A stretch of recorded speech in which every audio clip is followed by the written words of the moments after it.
like a late night, you know. All right, go ahead and raise your hands, and I will get you the mic. John, given everything else that's going on today and around this week, how's it feel to get a moment where you can kind of celebrate that and enjoy a win? Yeah, it's great, you know. Obviously a busy day, and, you know, I thought the guys played really, really well. You know, big at-bats from, you know, Spence, Ernie, obviously, Leo, you know, young guys contributing was pretty cool. And I think overlooked part of the game was Vladdy getting to second base and not taking anything for granted in the first. Yeah, it was nice. It's nice to come out on top there, and you're a little bit short in the pen, so good that we didn't go 10. And overall, I think it was a really good job by the bullpen. And since we talked to you last, the Yimi Garcia trade, obviously, what has he meant to this organization and to you over these last few years? He's about as professional as it gets and as consistent as it gets. Obviously, great year this year. Great time here, really, you know. Tough to see him go. You know, he's not only a really good pitcher, but he's just a really good human. And tough to say bye to him, but it's you know, it's part of it. And he's meant a lot. He's pitched a lot of big innings. He's made a lot of big pitches. He's helped guys around him. Very quietly, you know. I think bullpen arms are kind of just under the radar anyway, but he was a big part of what we've done here over the last couple of years, and wish him the best. John, we've talked a bit about sort of Yusei and all he's been through the past couple of weeks. I'm just wondering, as you kind of think back to some of the emotions that he showed on the field today coming off, and what you've observed from him over the past, say, few weeks when some of this is really heating up, and maybe how he's carried some of that.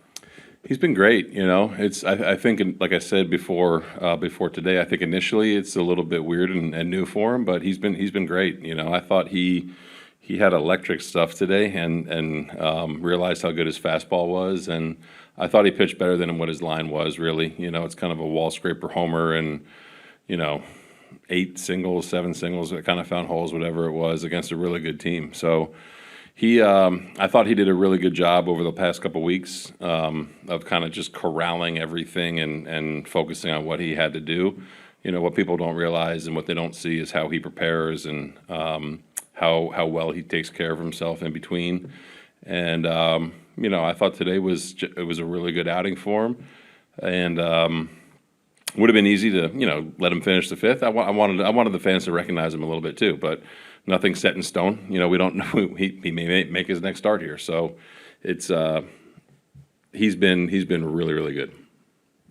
And just performance-wise, he obviously had the very strong start to the season. It's been about 8 starts now where he's been a bit rougher. Mm-hmm. What difference do you see? Some of that is tied to some of the, coincides with the team struggles and the bullpen struggles. What have you seen in those 8 starts different from maybe the first 14? I think, to me, those 8, it kind of. I think there's a couple that kind of skew it a little bit, really. And when I think of him and every 5th day when he pitches, he's been pretty damn consistent. You know, it happens over the course of the year. You see it around the league where guys, they hit a little bit of a lull and usually pick it back up. But I think there was only kind of like 2 or 3 starts where you saw, different command or different, shape of his stuff a little bit. But when I think of what he's done over the year, I think pretty damn consistent.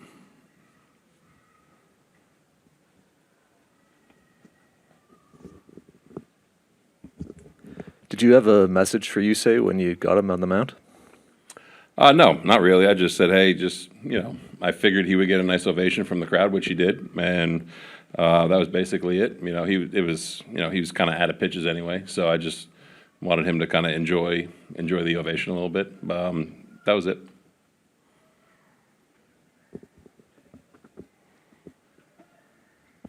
I know it happened just before the game, but do you have much of a read on Class A and when he might be factoring for you guys? Yeah, not exactly sure if he's going to be with us or in AAA yet, but he knows obviously the news. We've looked at him, seen him, know him well. Exciting player, obviously, switch hitter, can really run in the big leagues at a really young age. So looking forward to, if it's not, immediate, but at some point joining us, looking forward to getting to know him. And I think he's got a really, really bright future. John, the more consistent that Vlad is, the more it seems that they're able to pitch around him. How do you counter that strategy by opposing managers? Yeah, it's it's opportunities for other guys to have some good at bats. It's example was Stewart running there. He wasn't going to try to steal until 2 strikes. Surprised that he actually got a pitch to hit there after he stole the base, but you need some good at bats behind him. You look around the really good hitters in the league, and there's specific hitters within our division that you don't want them to beat you, and I think Vladdy's in that category, obviously, with us now. So it comes down to trying to set your lineup properly and messaging to other guys that there's going to be some big opportunities to have some good at bats. Thanks, everyone. Thanks, guys.